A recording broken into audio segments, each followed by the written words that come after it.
নমস্কার, আমি প্রবীর।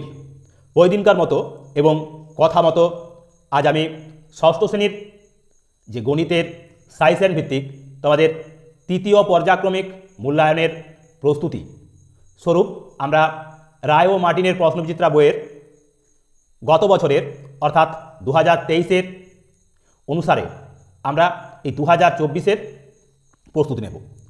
অর্থাৎ 2023 সালে যে রায় ও মার্টিনের প্রশ্নবিচিত্রা বইটি রয়েছে সেই বইটির বিভিন্ন প্রশ্নপত্র, সেই প্রশ্নপত্রের সমাধান আমরা এই 2024 সালের পরীক্ষার জন্য তৈরি করব, যাতে করে তোমরা তোমাদের কাছে যে নতুন বইটি রয়েছে রায় ও মার্টিনের সেই বইটির পাশাপাশি গত বছরের যে বই সেই বইটিরও প্রস্তুতি তোমাদের কাছে থাকে, অর্থাৎ তৈরি থাকে।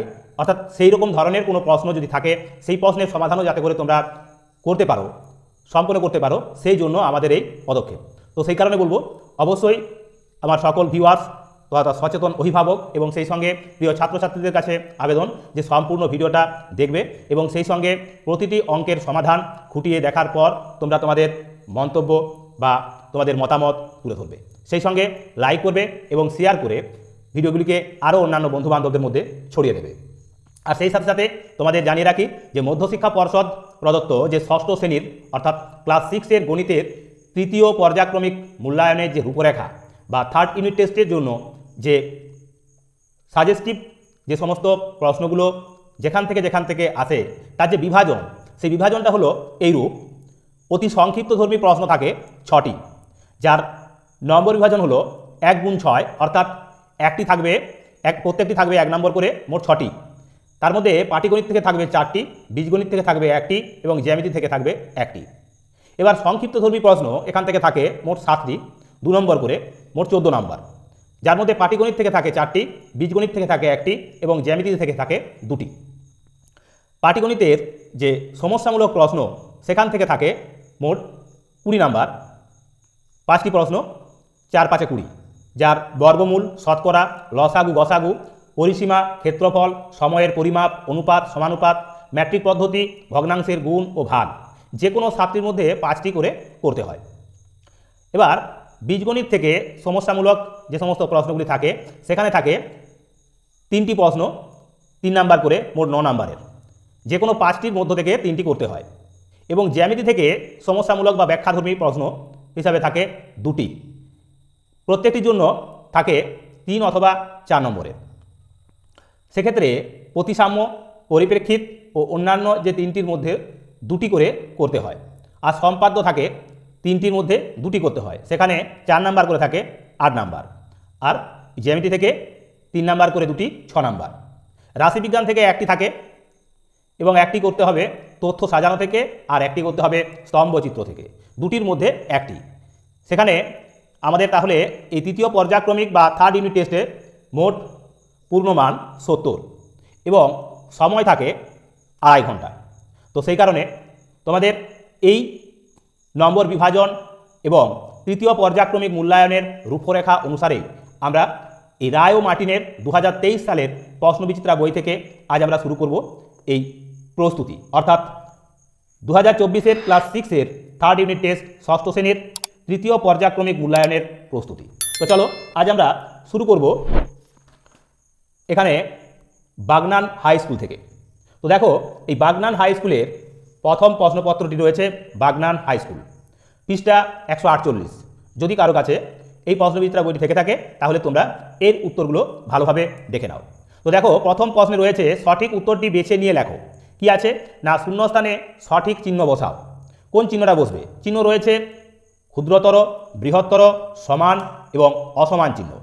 তো এক্ষেত্রে রয়েছে কি না, -18 মাইনাস ব্র্যাকেটের মধ্যে রয়েছে +16 সমান কত হয় না, আমরা জানি এখানে প্লাসে মাইনাসে মাইনাস হয়ে যাবে, অর্থাৎ দুটো মিলে হচ্ছে কত না, এক্ষেত্রে হলো 814 মানে 34, -34 এটা। আর এখানে হচ্ছে কত না, -18 মাইনাস ব্র্যাকেটের ভিতরে রয়েছে -16, অর্থাৎ মাইনাস হচ্ছে প্লাস হয়ে যাবে। তাই 18 থেকে 16 বাদ গেলে থাকে -2। তাহলে এখানে কি দেখা যাচ্ছে না, -34 আর এটা -2, তাহলে -34 হলো ছোটো, তার মানে এটা হবে ক্ষুদ্রতর চিহ্নটি বসবে, অর্থাৎ লেস দেন চিহ্ন এখানে বসবে। এবার রয়েছে দ্বিতীয় অঙ্ক। দ্বিতীয় অঙ্কে বলা আছে কি না, 2.1 একটি কি হবে, এখানে আছে ধনাত্মক পূর্ণ সংখ্যা, ঋণাত্মক পূর্ণ সংখ্যা, ধনাত্মক ভগ্নাংশ নাকি ঋণাত্মক ভগ্নাংশ। এখানে এটা ঋণাত্মক যেহেতু মাইনাস আছে, আবার যেহেতু পয়েন্ট রয়েছে তার মানে এটা ভগ্নাংশ, তার মানে ঋণাত্মক ভগ্নাংশ, অর্থাৎ দিয়ে দাগের অপশনটা হবে এর সঠিক উত্তর। এবার 3 দাগের প্রশ্ন, সবচেয়ে বড় পূর্ণ সংখ্যা কোনটি? এখানে রয়েছে 10, 0, 9 আর অস্তিত্ব নেই। এই সবচেয়ে বড় পূর্ণ সংখ্যার কিন্তু কোনো অস্তিত্ব নেই। আমরা যে কোনো একটা সংখ্যা বলি না কেন তার থেকে তারও বড় সংখ্যা থাকবে, আমরা যাই বলবো তার থেকে আবার 1 বাড়িয়ে দিলেই বেড়ে যাবে, তো সেই কারণে অস্তিত্বহীন বা অস্তিত্ব নেই। 60 ডিগ্রি 60 ডিগ্রি 60 ডিগ্রি কোণের মাপযুক্ত ত্রিভুজটি হলো কি ত্রিভুজ? যেহেতু 3টে কোণই সমান তার মানে সেটা হবে সমবাহু ত্রিভুজ। সমবাহু ত্রিভুজে 3টি কোণও কিন্তু সমান হয়, অর্থাৎ দিয়ে দাগের অপশনটা হবে এর সঠিক উত্তর। এবার রয়েছে 5 দাগে 1 ঘন্টা 24 মিনিট এবং 6 ঘন্টা 18 মিনিটের অনুপাত হলো, এখানে এটা যদি পূর্বপদ হয় আর এটা যদি উত্তরপদ হয় তাহলে দেখা যাবে পূর্বপদ ছোট আর উত্তরপদ বড়, তার মানে এটা হবে লঘু অনুপাত, এটা হবে লঘু অনুপাত। তাহলে এই গেল আমাদের 1 দাগের সঠিক উত্তর বেছে নিয়ে উত্তর করার অঙ্কগুলি হলো। এবার আমরা বলব 2 দাগের যে অঙ্কগুলি রয়েছে তার সমাধান। তো 2 দাগের অঙ্কে বলা রয়েছে কি, শূন্যস্থান পূরণ করো। এক্ষেত্রে রয়েছে প্রথমে, যদি 3 বা তার বেশি সরল রেখা একটি নির্দিষ্ট বিন্দু দিয়ে যায় তখন ওই সরলরেখাগুলিকে কি বলবো? সমরেখ। সমরেখ, তখন বলবো তাদের সমরেখ। একটি নির্দিষ্ট বিন্দু দিয়ে যায় তখন ওই সরলরেখাগুলিকে বলবো আমরা সমরেখ বলা হয়। দুটি বিপরীত চিহ্নযুক্ত সংখ্যা যাদের পরম মান সমান তাদের ড্যাশ সংখ্যা বলা হয়। তাদের কি সংখ্যা বলা হয়? দুটি বিপরীত চিহ্নযুক্ত, অর্থাৎ আমরা যদি ধরি একটাতে রয়েছে +5, একটাতে আছে -5, তার মানে তাদের পরম মান কী হবে? শুধু 5 হবে। তো সেই সংখ্যাটিকে আমরা কি বলবো? তাদের বলবো আমরা স্বাভাবিক সংখ্যা। তাদের বলবো স্বাভাবিক স্বাভাবিক স্বাভাবিক সংখ্যা বলবো। সবচেয়ে ছোট স্বাভাবিক সংখ্যা হলো ড্যাশ, সবচেয়ে ছোট স্বাভাবিক সংখ্যা হবে 0। একটি সরলরেখার উপর একটি নির্দিষ্ট বিন্দুতে ড্যাশটি লম্ব অঙ্কন করা যায়। একটি সরলরেখার উপর একটি নির্দিষ্ট বিন্দুতে একটি লম্ব অঙ্কন করা যাবে, একটি। 5 দাগের প্রশ্নে বলা রয়েছে, বিকেল 3টা বাজলে একটি ঘড়ির ঘন্টার কাঁটা ও মিনিটের কাঁটা ড্যাশভাবে অবস্থান করবে। এটি তখন লম্বভাবে অবস্থান করবে, লম্বভাবে। এবারে 3 দাগের প্রশ্নে বলা আছে, সত্য না মিথ্যা তা নিরূপণ করো। এখানে রয়েছে নিয়ন্ত্রিত সংখ্যার যোগ ও বিয়োগ বিনিময় নিয়ম মেনে চলে না। এরা এই নিয়ন্ত্রিত যে সংখ্যাগুলো তারা কিন্তু যোগ এবং বিয়োগের বিনিময় নিয়ম মেনে চলে না, অর্থাৎ এটা হবে মিথ্যা। মিথ্যা। 7, 10, 14, 8 সংখ্যাগুলি সমানুপাতি পদ নয়। এরা বলছে সমানুপাতি পদ নয়, সত্য কি মিথ্যা দেখার জন্য আমাদের কি করতে হবে? প্রথম পদের সঙ্গে চতুর্থ পদ গুণ করব। 7 গুণ 8, এখানে 10 গুণ দ্বিতীয় পদের সঙ্গে তৃতীয় পদ অর্থাৎ 14, 7 8 হচ্ছে 56 আর 10 14 হলো 140, তার মানে এরা সমান নয়। সমান নয় যেহেতু, তাহলে এরা সমানুপাতীয় পদ নয়, তার মানে সত্য ঠিক বলছে, অর্থাৎ সত্য। তার মানে এই বক্তব্যটি সত্য। এবার এখানে রয়েছে 5:1, এর ব্যস্ত অনুপাত বলেছে 1:5, তার মানে সত্য, এটা সত্য। এখানে রয়েছে 4 দাগে, বৃত্তের ব্যাসের দৈর্ঘ্য বৃত্তের ব্যাসার্ধের দৈর্ঘ্যের দ্বিগুণ, ব্যাসার্ধের দ্বিগুণ ব্যাস, সত্য এটাও। তারপরের প্রশ্ন, সামান্তরিক এক বিশেষ ধরনের ট্রাপিজিয়াম। যেহেতু সামান্তরিকের বিপরীত জোড়াগুলো পরস্পর সমান্তরাল আর ট্রাপিজিয়ামের এক জোড়া সমান্তরাল বাহু থাকে, তাহলে আমরা বলতে পারি সামান্তরিক এক বিশেষ ধরনের ট্রাপিজিয়াম, এটিও সত্য। এবার 4 দাগের প্রশ্ন বলেছে কি, দুটি সরলরেখাংশ সবচেয়ে বেশি কতগুলি বিন্দুতে মিলিত হতে পারে? দুটি সরলরেখাংশ সবচেয়ে বেশি একটি বিন্দুতে মিলিত হতে পারে, একটি, এটি হবে একটি। 2 দাগে বলেছে, সমকোণী সমদ্বিবাহু ত্রিভুজের 3টি কোণের অনুপাত কত? সমকোণী সমদ্বিবাহু ত্রিভুজ, তার মানে 45:45:90, মানে দুটো কোণ 45-45 করে এবং একটা কোণ 90 ডিগ্রি, সমান সমান হবে 1:1:2, 1:1:2 হবে। বলছে 2004 সালের 1 মার্চ সোমবার, 2005 সালের 1 এপ্রিল কি বার ছিল? তাহলে 2004 সালের মার্চ মাস থেকে আমরা যদি 2005 সালের 1 মার্চ আসি তাহলে দেখব কি না 2004 সালটা হলো একটা অধিবর্ষ অর্থাৎ লিপিয়ার, সেই কারণে দুদিন এগিয়ে যাব। এক্ষেত্রে সব মঙ্গলবার হবে, মঙ্গলবার হবে 1 মার্চ। এবার আমাদের মার্চ মাস থেকে আমাদের এপ্রিল মাস অর্থাৎ কতদিন পাচ্ছি আমরা জানি, জানুয়ারি ফেব্রুয়ারি মার্চ, মার্চ মাস হলো 31 মাস। তাহলে 31কে যদি আমরা ভাগ দিই 7 দিয়ে, 7 4 হবে 28, থাকবে কি 3, অর্থাৎ মঙ্গলবারের পর 3 দিন পর, তার মানে মঙ্গল বুধ বৃহস্পতি শুক্রবার হবে, অর্থাৎ 2005 সালের 1 এপ্রিল হবে শুক্রবার। শুক্রবার শুক্রবার এবার বলছে 8 সেমি 2 সেমি ও 9 সেমি বাহু বিশিষ্ট ত্রিভুজটি বাহুভেদে কোন প্রকার ত্রিভুজ? যেহেতু 3টে বাহু 3 রকমের, তার মানে এটা হবে বিষম বাহু ত্রিভুজ, বিষম বাহু ত্রিভুজ। এবার বলছে প্রবৃদ্ধ কোণ বলতে কি বোঝো? প্রবৃদ্ধ কোণ যে কোণের মান কি হবে না 180 ডিগ্রি অপেক্ষা বেশি কিন্তু 360 ডিগ্রি অপেক্ষা ছোট, তাকে বলবো আমরা প্রবৃদ্ধ কোণ। তাহলে যে কোণের মান হবে 180 ডিগ্রি অপেক্ষা বেশি কিন্তু 360 ডিগ্রি অপেক্ষা ছোট, তাকে বলবো আমরা প্রবৃদ্ধ কোণ।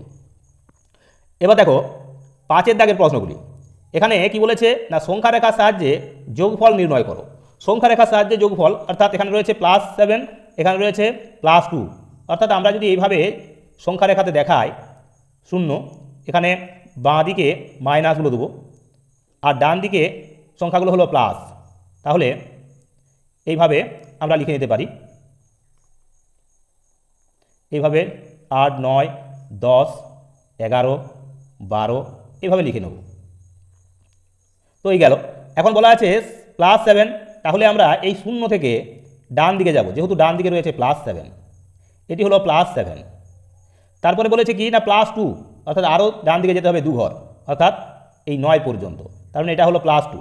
এখন উত্তর হবে তাহলে এখান থেকে এই 9 পর্যন্ত, তার মানে হলো +9, উত্তরটা হবে +9। তারপরে 2 দাগের প্রশ্ন বলেছে +8 প্লাস ব্র্যাকেটের ভিতরে রয়েছে -2 প্লাস -5 এর বীজগাণিতিক যোগফল কত হবে? এর বীজগাণিতিক যোগফল +8 প্লাসে মানে সে মাইনাস, অর্থাৎ 8 থেকে 2 চলে গেলে থাকবে 6, তার থেকে আবার 5 চলে গেলে থাকবে 1, অর্থাৎ +1, তার মানে উত্তর হবে +1।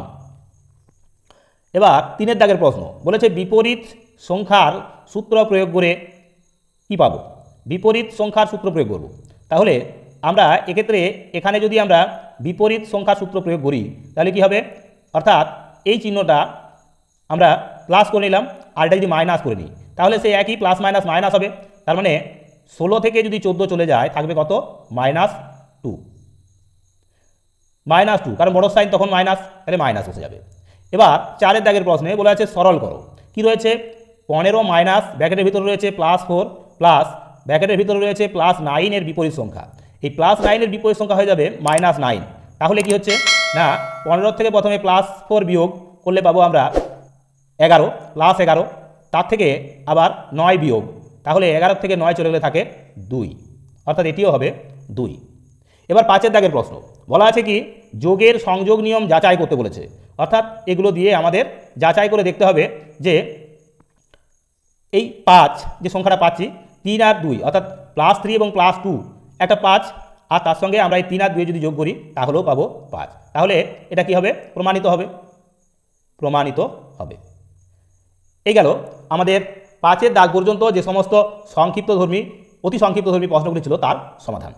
এবার দেখো 6 দাগে রয়েছে সংক্ষিপ্তধর্মী প্রশ্ন, কত করে 2 নম্বর করে আছে, মোট 5টি 10 নম্বরের। প্রথম প্রশ্নে বলা রয়েছে XYZ বিন্দু তিনটিকে কি বলা হয়? অর্থাৎ এই যে ছবিটা তোমরা দেখছো এই ছবিটাতে XYZ এদেরকে কি বলবো না একটি সরল রেখা, এদের বলবো আমরা কি একটি সরল রেখা, একটি সরল রেখা, সরল রেখা। বলেছে এই বিন্দু তিনটি দিয়ে কতগুলি সরলরেখাংশ তৈরি করা যায়? এই বিন্দুগুলি দিয়ে একটি সরলরেখাংশ তৈরি করা যায়, একটি সরলরেখাংশ তৈরি করা যায়। এবার 2 দাগের প্রশ্ন, 2 দাগের প্রশ্নে বলেছে প্রদত্ত কোণগুলির কোনটি সূক্ষ্মকোণ, কোনটি সমকোণ, কোনটি স্থূলকোণ ও কোনটি প্রবৃদ্ধ কোণ, এই কোণগুলি দেওয়া আছে। 90 ডিগ্রি কোণ আমরা কি জানি না সমকোণ, অর্থাৎ সমকোণ হবে এখানে 90 ডিগ্রি কোণটি। তারপর রয়েছে 54 ডিগ্রি কোণ। 54 ডিগ্রি কোণ মানে 90 ডিগ্রি থেকে ছোট, সেই কোণকে বলি আমরা সূক্ষ্মকোণ। তাহলে এখানে লিখব আমরা 54 ডিগ্রি সূক্ষ্মকোণ। এবার রয়েছে 95 ডিগ্রি। 95 ডিগ্রি মানে হলো 90 ডিগ্রি থেকে বেশি আর 180 ডিগ্রি থেকে ছোট, সেই কোণকে আমরা বলি স্থূলকোণ। তার মানে এখানে লিখব আমরা এই স্থূলকোণের ঘরে লিখছি কি না 95 ডিগ্রি। এবার রয়েছে 310 ডিগ্রি। 310 ডিগ্রি মানে 180 ডিগ্রির থেকে বেশি, 360 ডিগ্রির চেয়ে কম, তাকে বলি আমরা প্রবৃদ্ধ কোণ, অর্থাৎ 310 ডিগ্রি হবে প্রবৃদ্ধ কোণ। তাহলে 90 ডিগ্রি হলো সমকোণ, 54 ডিগ্রি হলো সূক্ষ্মকোণ, 95 ডিগ্রি হলো স্থূলকোণ আর 310 ডিগ্রি হলো প্রবৃদ্ধ কোণ। এবার রয়েছে সমকোণী সমদ্বিবাহু ত্রিভুজ কাকে বলে। সমকোণী সমদ্বিবাহু ত্রিভুজ, আমরা একটা ছোট্ট ছবি আঁকছি ত্রিভুজের। এই হলো সমকোণী সমদ্বিবাহু ত্রিভুজ, যার এই বাহুটা সমান এই বাহুটা, অর্থাৎ লম্ব এবং ভূমি এর সমান হবে। এই দুটো বাহু সমান আর এই কোণটা হবে 90 ডিগ্রি। এটাকেই বলবো আমরা সমকোণী সমদ্বিবাহু ত্রিভুজ, অর্থাৎ যে সমকোণী ত্রিভুজের সমকোণ সংলগ্ন বাহু দুটি সমান হয় তাকে বলা হয় সমকোণী সমদ্বিবাহু ত্রিভুজ। তাহলে সমকোণ সংলগ্ন এই দুটো বাহু সমান, সেই কারণে এই ত্রিভুজটাকে আমরা বলবো সমকোণী সমদ্বিবাহু ত্রিভুজ। এবার 4 দাগের প্রশ্ন কি বলেছে, কোনো বৃত্তের বৃহত্তম জ্যায়ের দৈর্ঘ্য 10 সেমি হলে বৃত্তের ব্যাসার্ধের দৈর্ঘ্য কত হবে। যেহেতু বৃত্তটির বৃহত্তম জ্যা 10 সেমি মানেই হলো ব্যাসের দৈর্ঘ্য 10 সেমি, তাহলে ব্যাসার্ধ কত হবে, ব্যাসের অর্ধেক হয় ব্যাসার্ধ, তার মানে 10/2 সমান সমান হবে 5 সেমি। তাহলে 10 সেমি যদি হয় বৃহত্তম জ্যা অর্থাৎ ব্যাসের দৈর্ঘ্য, তাহলে ব্যাসার্ধ হবে 5 সেমি। এবার কি বলেছে না 5 দাগে বলেছে প্রদত্ত জ্যামিতিক আকারটির পরিসীমা কত। অর্থাৎ এই যে ছবিটা তোমরা দেখতে পাচ্ছ এখানে 6টি বাহু বিশিষ্ট সুষম ষড়ভুজ, অর্থাৎ 6টি বাহু পরস্পর সমান 6 সেমি 6 সেমি করে রয়েছে। তাহলে এর পরিসীমা কি হবে না 6 × 6 সমান সমান 36 সেমি, 36 সেমি। এবার দেখো 7 দাগের যে প্রশ্নগুলি রয়েছে, অর্থাৎ ব্যাখ্যামূলক বা সমস্যামূলক যে প্রশ্নগুলো, তার সমাধান মূলত আমরা আমাদের খাতার পাতাতে তোমাদের তুলে ধরেছি, তোমাদের সেখানেই আমরা তুলে ধরবো বা দেখিয়ে দেবো। তো কি রয়েছে দেখো, প্রথম প্রশ্নে নিচের প্রশ্নগুলির উত্তর দাও। কি বলেছে না তোমার পড়ার বই ও গল্পের বইয়ের অনুপাত 4:3। পড়ার বই 28টি হলে গল্পের বইয়ের সংখ্যা কত হিসাব করো এবং মোট বই কত হিসাব করো। তাহলে গল্পের বই এবং পড়ার বই এবং গল্পের বইয়ের অনুপাত দেওয়া আছে 4:3 আর পড়ার বইয়ের সংখ্যাটাও বলে দেওয়া আছে। আমাদের দুটো বার করতে হবে জিনিস, একটা হলো আমাদের গল্পের বইয়ের সংখ্যা কত আর মোট বইয়ের সংখ্যা কত। তাহলে দেখো আমরা কীভাবে সমাধান করেছি, এখানে দেখতে পাবে তোমরা। আমরা করেছি প্রথমে লিখেছি পড়ার বই ও গল্পের বইয়ের সংখ্যার অনুপাত 4:3। পড়ার বইয়ের সংখ্যা 28টি, অতএব গল্পের বইয়ের সংখ্যা হবে, প্রথমে ভাগহারটা করেছি তৈরি। তার মানে কি এখানে গল্পের বই আর পড়ার বই এবং গল্পের বইয়ের সংখ্যার অনুপাত ছিল 4:3। তার মানে হলো 4টি পড়ার বই হলে 3টি হলো গল্পের বই। এখানে পড়ার বইয়ের সংখ্যাটা দেওয়া আছে, তার মানে 4টি পড়ার বই, সেই 4 নিচে আসছে। যে সংখ্যাটা দেওয়া আছে তাকে নিচে লিখব আর যাকে চাই তাকে উপরে লিখব, অর্থাৎ গল্পের বইয়ের সংখ্যা, তো সেই কারণে 3 উপরে লিখলাম। তাহলে 4টের মধ্যে 3টে হবে, 4টে বই যদি গল্পের পড়ার বই হয়, 3টে বই হবে কি না গল্পের বই। তো তাহলে 28টি যদি পড়ার বই হয়ে থাকে তাহলে গল্পের বই হবে কত, আমরা 3 4 × 28 কাটাকুটি করেছি, 4 7 28, 7 3 গুণ করে পেয়েছি 21টি। তাহলে 21টি হলো আমাদের কি না গল্পের বই, আর পড়ার বই তো বলাই ছিল 28টি। এখন এই গল্পের বই আর পড়ার বই মিলে হলো আমাদের মোট বই সংখ্যা। তাহলে বই সংখ্যা কত, মোট বই সংখ্যা হলো 28 + 21 সমান সমান 49টি। তাহলে 49টি হবে আমাদের মোট বইয়ের সংখ্যা। এবার দেখো 2 দাগের প্রশ্ন। 2 দাগের প্রশ্নে বলা রয়েছে কি, 2 দাগের প্রশ্নে বলা আছে যোগ করে শূন্যস্থান পূরণ করো। বলেছে 29 বছর 11 মাস 19 দিন যোগ 5 বছর 9 মাস 25 দিন এবং যোগ 6 বছর 3 মাস 13 দিন। তো শূন্যস্থান পূরণ করতে বলেছে, আমরা যোগটা কীভাবে করেছি দেখো, বছর মাস দিন এভাবে লিখে নিয়েছি। নিচে লিখেছি বছরের ঘরে 29 বছর, মাসের ঘরে 11 মাস, দিনের ঘরে 19 দিন। তারপরে আবার দ্বিতীয় যে লাইনটা ছিল 5 বছর 9 মাস 25 দিন, তারপরে তৃতীয় লাইনে ছিল 6 বছর 3 মাস 13 দিন। এখন যে যোগ করেছি, এখানে এই দিনগুলো যোগ করে পেয়েছি 57 দিন, এই মাসগুলো যোগ করে পেয়েছি 23 দিন, আর এই বছরগুলো যোগ করে পেয়েছি 40 বছর। এখন আমাদের কাজ হবে, আমরা জানি যে 30 দিনে হয় 1 মাস, কিন্তু এখানে পেয়েছি আমরা 57 দিন। তাহলে 57কে 30 দিয়ে ভাগ করলাম, পেলাম কি না 1 বছর। 30 দিয়ে ভাগ করে যেটা গেল, ভাগফলটা হলো এখানে বছর, এই মাস 1 মাস 30 দিয়ে ভাগ করে পেয়েছি মাস, অর্থাৎ 1 যোগ হবে মাসের সঙ্গে, আর এই 27টা বাকি রয়ে গেল, অর্থাৎ এটা হলো আমাদের দিন, তাহলে 27 দিন পড়ে রইল। এখন এই 1 মাস যুক্ত হয়ে 23 মাস হয়ে গেলো 24 মাস। আবার 12 মাসে হয় 1 বছর, তাই 24 মাসকে আমরা 12 দিয়ে ভাগ দিয়েছি। 12 দিয়ে ভাগ করে পেয়েছি 2, ভাগফল পেয়েছি 2, মানে 2 বছর যোগ হবে বছরের সঙ্গে। তাহলে আর মাসের ঘর তখন কি হলো না, শূন্য হয়ে গেল, অর্থাৎ মাস আমাদের শূন্য ফাঁকা, আর এই 2 40-এর সঙ্গে যোগ হয়ে হলো 42 বছর। তাহলে যোগ করে আমরা পেয়েছি কত না 42 বছর আর 27 দিন। এই শূন্য মাসের গল্প এবার না বললেও চলবে। তাহলে এই হলো আমাদের 2-এর দাগের প্রশ্নের সমাধান। এবার দেখো 3-এর দাগের প্রশ্ন। 3-এর দাগের প্রশ্নে বলা ছিল কি, 3-এর দাগের প্রশ্নে বলা ছিল 5 ঘন্টা 10 মিনিট 4 সেকেন্ড, একে আমাদের 4 দিয়ে ভাগ করতে বলা আছে। তো আমরা কি করেছি না, এখানে আমরা দেখো যেমন ভাগ করি আমরা ঠিক সেইভাবে 5 ঘন্টা 10 মিনিট 4 সেকেন্ড এটা হলো আমাদের এখন ভাজ্য, আর ভাজক হলো 4, তাই 5কে যখন 4 দিয়ে ভাগ করছি একবার গেল, তাহলে হলো 1 ঘন্টা। এখন ভাগ শেষ রইল 1 ঘন্টা, এই 1 ঘন্টাকে আমরা কি করছি এবার মিনিট করে নিচ্ছি, তার জন্য 60 দিয়ে গুণ করেছি, তাহলে 60 যোগ হলো, কার সঙ্গে যোগ হবে এই 10 মিনিটের সঙ্গে যোগ হলো, হলো কত না 70 মিনিট। এবার এই 70কে আমরা 4 দিয়ে ভাগ দিচ্ছি, 4 1 4, বিয়োগ দিয়ে 3 পেয়েছি, শূন্য নেমেছে 30 হয়েছে, 4 7 হয়েছে 28, অর্থাৎ 2 মিনিট অতিরিক্ত রইল। এই 2 মিনিটকে আবার আমরা কি করে নিয়েছি না, এখন আমরা একে সেকেন্ড করে নেব, তার জন্য আবার 60 দিয়ে গুণ, তাহলে 2কে 60 দিয়ে গুণ করলে হলো 120 সেকেন্ড যোগ হবে, কার সঙ্গে এই 4 সেকেন্ডের সঙ্গে যোগ করে পেলাম 124 সেকেন্ড। এবার এই সেকেন্ডটাকে 124 সেকেন্ডকে ভাগ করছি 4 দিয়ে, 4 দিয়ে গেল, 4 3 12 হয়েছে, মিলে গেল, 4 নামলো, 4 1 4 সমান সমান আমরা পেলাম কত 1 ঘন্টা 17 মিনিট আর 31 সেকেন্ড। তো এই হলো আমাদের 3-এর দাগের প্রশ্নের সমাধান। এবার দেখো 4-এর দাগের প্রশ্ন বলা আছে, এবছর প্রজাতন্ত্র দিবসে বিদ্যালয়ে ছাত্রছাত্রীদের নিয়ে 12, 15 ও 20 সারিতে দাঁড় করানো হলো। পরে ছাত্রদের নিরেট বর্গাকারেও সাজানো হলো। ওই দিন বিদ্যালয়ে কমপক্ষে কতজন ছাত্র উপস্থিত ছিল? তাহলে বলা ছিল যে সারিতে তাদের 5, 12, 15 এবং 20টি সারিতে দাঁড় করানো হলো ছাত্রদের। তাহলে দেখো আমরা সমাধান কীভাবে করেছি, এক্ষেত্রে 12, 15, 20 এদের লসাগু করেছি। লসাগু করে আমরা পেয়েছি কত না, এই লসাগু এখানে তুলে ধরেছি 12, 15 এবং 20, লসাগু করে পেলাম 2 গুণ 2 গুণ 3 গুণ 5 গুণ 1, অর্থাৎ দুটো 2 আছে, একটা 3 আছে, একটা 5 আছে, এই এক সংখ্যাটা না লিখলেও চলবে। তাহলে 2 স্কোয়ার ইন্টু 3 আছে ইন্টু 5 আছে সমান সমান হলো 60, তার মানে কমপক্ষে 60 জন হবে। এখন বলা আছে কি, কিন্তু ছাত্রদের যেহেতু নিরেট বর্গাকারেও সাজানো হয়েছিল, নিরেট বর্গাকারে, তাই আমাদের এখানে এই সংখ্যাটা আমাদের বর্গ সংখ্যা বার করতে হবে। তাহলে কত দিয়ে গুণ করলে এটি বর্গাকার হবে? তাহলে বর্গাকার করতে গেলে আমাদের এই 3-এরও বর্গ হতে হবে, আবার 5-এরও বর্গ হতে হবে, কারণ 3 আছে একটি আর 5 আছে একটি, তার মানে একটি 3 এবং একটি 5 দিয়ে এই 60 সংখ্যাটাকে গুণ করতে হবে। তাহলে ছাত্র উপস্থিত ছিল, যেহেতু বর্গাকারে সাজানো হয়েছে, তাই 60 গুণ 3 গুণ 5, অর্থাৎ এই একটি করে 3 এবং একটি করে 5 যারা রয়েছে তাদেরকে আবার পুনরায় 60-এর সঙ্গে গুণ করে আমরা পেলাম 900 জন। এই 900 জন ছাত্র ওই দিন উপস্থিত তার মানে ছিল। এবার দেখো 5-এর দাগের প্রশ্ন।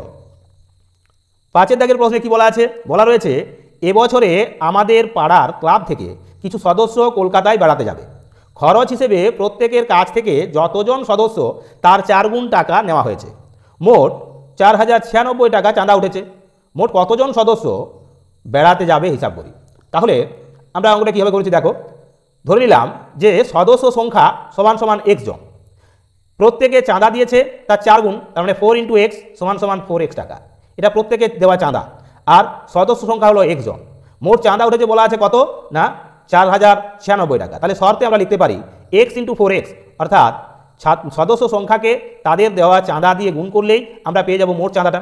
তাহলে x × 4x সমান সমান 4096, তাহলে 4x স্কোয়ার সমান হলো কত না 4096। এখন x স্কোয়ার সমান সমান কি 4096কে আমরা 4 দিয়ে ভাগ করে পেয়েছি 1024 টাকা। তাহলে x সমান কি হবে না এই 1024-এর বর্গমূল, বর্গমূল করলে আমরা জানি 32-এর স্কোয়ার বা 32-এর বর্গ করলে আমরা পাই কত 1024, মানে 32 গুণ 32 সমান 1024, তাহলে বর্গমূল করলে হবে উত্তর 32। তাহলে সদস্য সংখ্যা হলো কত না 32 জন। তো এই গেল 7-এর দাগের অত্যন্ত গুরুত্বপূর্ণ 5-5টি প্রশ্নের সমাধান। এবার আমরা চলে যাব আমাদের 8-এর দাগের যে অঙ্কগুলি রয়েছে সেই অঙ্কগুলিতে। তো চলো, তো এবার দেখো 8-এর দাগের প্রশ্নে বলা ছিল, বাগনান থানার মোড়ে একটি সাইকেলের দোকান বিগত মাসে কতগুলি সাইকেল বিক্রি হয়েছে তার নিচের তালিকায় দেওয়া হলো। এটিতে রয়েছে মোট 5 নাম্বার, মাস দেওয়া রয়েছে জানুয়ারি, ফেব্রুয়ারি, মার্চ, এপ্রিল, মে, জুন, আর সাইকেল সংখ্যা হিসাবে দেওয়া রয়েছে 26, 24, মানে জানুয়ারিতে 26টি, ফেব্রুয়ারিতে 24টি, মার্চ মাসে 30টি, এপ্রিল মাসে 12টি, মে মাসে 28টি, আর জুন মাসে 25টি। তো আমরা কি করেছি বলেছি, এই তথ্যগুলি থেকে একটি চিত্র লেখ তৈরি করো। তো এই হলো আমাদের এই 8-এর দাগের অঙ্কের সমাধান। এখানে আমরা প্রথমে একটা কি করেছি, লম্ব টেনে নিয়েছি এবং একটা এইভাবে আমরা একটা দাগ দিয়ে নিয়েছি। এবার এখানে লিখেছি মাসগুলি, অর্থাৎ নিচে লিখেছি আমরা মাসগুলি, আর এই উলম্ব রেখাতে আমরা তুলে ধরেছি বিক্রিত সাইকেল সংখ্যা, যেগুলো বিক্রি হয়েছে সেই সাইকেল সংখ্যা। এখানে জানুয়ারি, ফেব্রুয়ারি, মার্চ, এপ্রিল, মে এবং জুন এই মাসগুলোকে আমরা তুলে ধরেছি। এখন এখানে আমরা রেখাঙ্কিত করেছি অংশগুলোকে বোঝার সুবিধার জন্য 0, 5, 10, 15, 25, 20, 25, 30, 35 করে। এবার জানুয়ারি মাসে বলা ছিল 26, তাই 25 থেকে আমরা একটু উপরে এই ছকটা কেটেছি বা স্তম্ভচিত্রটাকে তৈরি করেছি। 24 মানে এই 25 থেকে একটু নিচে আমরা এই ফেব্রুয়ারি মাসের সাইকেল সংখ্যাকে এইভাবে দেখিয়েছি। আর এটা হলো মার্চ মাসের সাইকেল সংখ্যা 30টি, অর্থাৎ এই সোজা করে আমরা এই 30 সংখ্যাটাকে দেখিয়েছি, 30টি সাইকেল।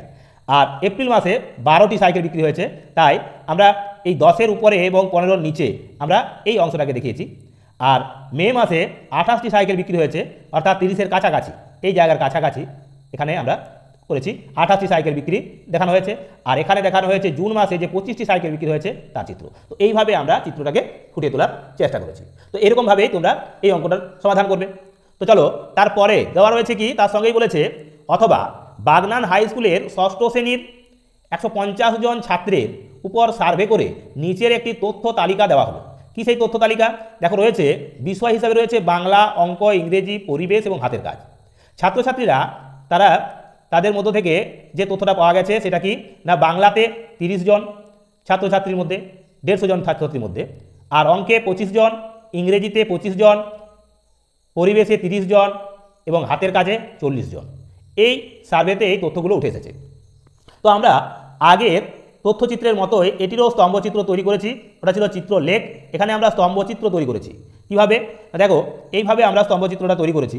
এইভাবে স্তম্ভগুলো সাজিয়ে নিয়েছি, বাংলা, অঙ্ক, ইংরেজি, পরিবেশ এবং হাতের কাজ। এখানে লিখেছি বিষয়ের নাম, আর এখানে লিখেছি ছাত্রের সংখ্যা। এখানেও ঠিক একই রকমভাবে 0, 5, 10, 15, 20, 25, 30, 35, 40, 45 পর্যন্ত আমরা একটা কী করেছি, রেখাঙ্কিত করে নিয়েছি। এবং সুবিধা মতো যেখানে যেটা বলা আছে বাংলাতে 30 দেখিয়েছি, 30 সোজা করে আমরা এই ছকটা বা স্তম্ভটা কেটে নিয়েছি। ঠিক একই রকমভাবে অঙ্কের ক্ষেত্রে 25, তাই 25, এবং ইংরেজিতেও 25 সমান সমান, আবার পরিবেশে রয়েছে 30, এই 30-এর সমান সমান, আর হাতের কাজ 40। এইভাবে আমরা এর চিত্রাঙ্কন করেছি। তো এই গেল আমাদের 8-এর দাগের প্রশ্নগুলির সমাধান। এবার দেখো, রয়েছে 9-এর দাগের যে প্রশ্নগুলি রয়েছে তার সমাধান করতে হবে। 9-এর দাগের বলছি, এবার রয়েছে কত না, 9-এর দাগের এখানে রয়েছে 16 হয়ে গেছে, এটা হবে 9। 9-এর দাগের প্রশ্ন এখানে হবে কি, বলছে চাঁদার সাহায্য ছাড়া শুধুমাত্র স্কেল এবং পেন্সিল কম্পাসের সাহায্যে 45 ডিগ্রি কোণ আঁকতে হবে এবং কোণটিকে সমদ্বিখণ্ডিত করো। তাহলে একটা আমাদের কোণ আঁকতে হবে, যে কোণটা হবে 45 ডিগ্রি কোণ চাঁদার সাহায্য ছাড়া। তো দেখো আমরা কিভাবে এই কোণটা আঁকি এবং কোণটাকে আমাদের সমদ্বিখণ্ডিত করতে হবে। তো আমরা প্রথমে কি করব, আমরা মূলত পেন্সিলের পরিবর্তে কলম দিয়ে এটা করব, যাতে করে আমাদের এই ছবিটা স্পষ্ট বোঝা যায়, কারণ পেন্সিলের লেখা আমাদের এই ভিডিওতে ঠিকমতো আসবে না। তো সেই কারণে দেখো আমরা কীভাবে করি, প্রথমে আমরা একটা দাগ কেটে নেব। তোমরা পেন্সিল দিয়ে করবে, আমরা এক্ষেত্রে আমাদের কলমের সাহায্যে তোমাদের দেখাচ্ছি। তো দেখো, প্রথমে আমরা যে কোনো একটা দাগ, অর্থাৎ সরল রেখা বা রেখাংশ আমরা টেনে নিলাম। এখন এর নাম দিলাম আমরা এ বি। এবার আমরা এই পেন্সিল কম্পাস, এখানে পেন্সিল কম্পাসের পরিবর্তে আমরা নিয়েছি কম্পাস এবং কলম, তার মধ্যে রেখেছি কলম। এখানে এ বিন্দুতে আমরা একটা বৃত্তচাপ অঙ্কন করব। এই হলো সেই বৃত্তচাপ। এবার আমরা যে মাপটা নিলাম, যে মাপে বৃত্তচাপটা ঘোরালাম, সেই মাপেই আমরা এখানে এই জায়গা থেকে, অর্থাৎ এই সরলরেখাংশকে যে বিন্দুতে ছেদ করলো সেই বিন্দু থেকে কেটে নেব। প্রথম কাট দিলাম, এই কাটটা মানে হলো, এটা যদি যোগ করি তাহলে হবে 60 ডিগ্রি। এখন আবার ওই কাট থেকে আবার আমরা কাটব, এখানে যদি কাট যোগ করি তাহলে হবে 120 ডিগ্রি। এখন এই 60, প্রথম 60 থেকে আবার উপর দিয়ে কাটবো, আর দ্বিতীয় 60 থেকে অর্থাৎ 120 দাগ থেকে আমরা আবার কাটলাম, অর্থাৎ এটা হলো আমাদের 90 ডিগ্রি। এখন এখানে আমরা এই 90 ডিগ্রিকে শুধুমাত্র চিহ্নিত করব, কারণ 90 ডিগ্রি আমাদের আঁকতে বলা হয়নি। তাহলে আমরা শুধু এই অংশটাকে চিহ্নিত করে দিলাম। এটা হলো আমাদের 90 ডিগ্রির, এই কাটটা হবে তার মানে 90 ডিগ্রি। এখন এই 90 ডিগ্রির অর্ধেক করলে হবে কত 45 ডিগ্রি। তাই আমরা আবার পুনরায় AB সরলরেখার যে বিন্দুতে বৃত্তচাপটা মিলিত হয়েছিল সেই জায়গায় কেটে আমরা এই অংশটার অর্ধেকের বেশি আমরা নেব। এবার আমরা এখানে কাটছি, অর্থাৎ আরও উপর দিয়ে কাটলাম এবং এই 90-এর যে বিন্দুটি পেলাম সেই বিন্দুটিকে থেকে আবার আমরা এই পেন্সিল কম্পাসটিকে বৃত্তচাপটি দিয়ে কাটলাম। এখন যে বিন্দুটি পেলাম এটি হবে আমাদের 45 ডিগ্রির বিন্দু, অর্থাৎ এই বিন্দু দিয়ে আমাদের এর সঙ্গে সংযোগ তৈরি করতে হবে, তাহলেই এটি হলো আমাদের 45 ডিগ্রি কোণ। এখন এটি হলো আমাদের 45 ডিগ্রি, এর নাম দিব, এর নাম দিলাম সি। তাহলে এই CAB হলো আমাদের 45 ডিগ্রি একটি কোণ, যেটি আমরা এই কম্পাস, স্কেল এবং পেন্সিলের পরিবর্তে কলমে আঁকলাম। এবার কি বলা হয়েছিল না, বলা আছে দেখো এখানে বলা রয়েছে কি না ওই কোণটিকে সমদ্বিখণ্ডিত করতে হবে, অর্থাৎ এই কোণটাকে, এই 45 ডিগ্রি কোণটাকে আবার আমরা সমদ্বিখণ্ডিত করব। তো কি করব, এখন এই বিন্দু থেকে আবার এখানে কাটছি এদিকে, এবং এই 45 ডিগ্রির এই অংশটা অর্থাৎ যেখানে দিয়ে গেছে সংযোগ করলাম আমরা সেই বিন্দু থেকে আমরা কাটলাম। এটা হলো 45 ডিগ্রির সমদ্বিখণ্ডক, অর্থাৎ এবার আমরা এখানে যোগ করে নেব। তাহলে এই হলো, তাহলে এর নাম দেবো কি না, এর নাম দিলাম ডি। এখন আমরা লিখতে পারি এভাবে, কোণ CAB সমান সমান 45 ডিগ্রি এবং কোণ CAD সমান সমান DAB সমান সমান আমরা লিখতে পারি কত 45-এর হাফ, মানে 45/2 ডিগ্রি। তো এই হলো আমাদের এই 9-এর দাগের অঙ্কটির বা জ্যামিতির চিত্রটির সমাধান। এবার দেখো অথবাতে কি বলা রয়েছে, অথবাতে বলা রয়েছে AB একটি সরলরেখাংশ আঁকো যার দৈর্ঘ্য 8 সেমি। এই AB সরলরেখাংশের উপর একটি বিন্দু P নাও যাতে AP সমান 3 সেমি ও BP 5 সেমি হয়। স্কেল ও পেন্সিল কম্পাসের সাহায্যে P বিন্দুতে AB সরলরেখাংশের উপর PL লম্ব আঁকো, এটা বলা আছে। তো প্রথমে আমরা কি করব, তো দেখো ঠিক একই রকমভাবে আমাদের বলা আছে 8 সেমি দৈর্ঘ্যের একটা রেখাংশ নিতে। তো আমরা প্রথমে একটা 8 সেমি দৈর্ঘ্যের রেখাংশ নিচ্ছি, এই হলো শূন্যের কাছে একটা পয়েন্ট করব আর এই 8-এতে একটা পয়েন্ট করব, এখন যোগ করে দিলাম। এই হলো আমাদের PQ একটি রেখাংশ। বলা ছিল কি না 8 সেমি দৈর্ঘ্যের AB একটি রেখাংশের উপর AB, এটা বলেছে A আর এটা বলেছে আমাদের B, তাহলে AB একটা রেখাংশ নিলাম।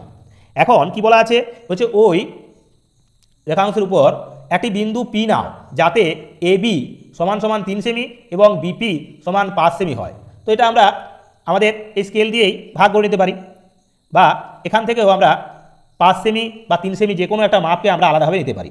এখানে আমরা 3 সেমি একটা মাপ আলাদাভাবে নিলাম, এটা হলো 3 সেমি। তাহলে এটা আছে আমাদের 3 সেমি, এটা আছে আমাদের 3 সেমি একটা মাপ, এই হলো 3 সেমি। তো এই 3 সেমি মাপটা আমরা কি করব না পেন্সিল কম্পাসের সাহায্যে বসিয়ে আবার পুনরায় কেটে নেব আমাদের AB সরলরেখাংশ থেকে। তাহলে এই AB সরলরেখাংশ থেকে আমরা 3 সেমি অংশটা কেটে নিলাম। এর নাম দিতে বলেছে আমাদের P। তাহলে এই AP হলো কত না, এটা হলো 3 সেমি। মোট রেখাটা ছিল কত না AB ছিল আমাদের 8 সেমি, তাহলে এটা হবে অর্থাৎ BP হবে, AP হলো 3 সেমি আর BP হলো 5 সেমি।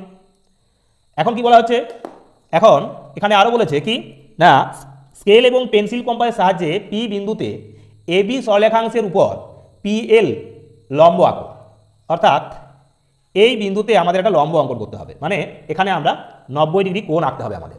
তো আমরা কীভাবে আঁকবো, এখানেও আমরা যে কোনো একটা মাপের বৃত্তচাপ নেব, সেই বৃত্তচাপ নিয়েই আমরা ভিতর থেকে কাট দেব। প্রথম যে কাটটা হবে সেটা হবে 60 ডিগ্রির, দ্বিতীয় কাটটা যেটা হবে সেটা হবে 120 ডিগ্রির। এবার এই প্রথম থেকে আবার উপর দিয়ে কাটবো, প্রথম কাট থেকে আবার দ্বিতীয় কাটটি থেকে আমরা আবার ওই কাটটিকে অর্থাৎ প্রথম বৃত্তচাপের কাটা অংশ থেকে আমরা কেটে নিলাম। এই অংশটা যেটা পেলাম এটা হবে আমাদের ওই লম্ব। এখন আমরা এদের যোগ করে নেব। তো এই হলো আমাদের লম্ব PL, এর নাম দিলাম আমরা L, অর্থাৎ এই কোণটা হবে এখন 90 ডিগ্রি। তো এই হলো আমাদের এই পর্বের অত্যন্ত গুরুত্বপূর্ণ 70 নম্বর প্রশ্নের সমাধান। এরকমই গুরুত্বপূর্ণ যে সমস্ত প্রশ্নগুলো তোমাদের 2024 সালের ষষ্ঠ শ্রেণীর অর্থাৎ ক্লাস 6-এর পরীক্ষার জন্য অত্যন্ত প্রয়োজনীয় বা প্রস্তুতি নেওয়া অতি আবশ্যক, আমরা সেই সমস্ত প্রশ্নের সমাধান আমাদের এই ত্রিনেত্র চ্যানেলের মাধ্যমে আজ থেকেই তোমাদের শুরু করে দিলাম। আগামী 20টি পর্বের মাধ্যমে এই সমস্ত অঙ্কগুলো তোমাদের তুলে দেবো।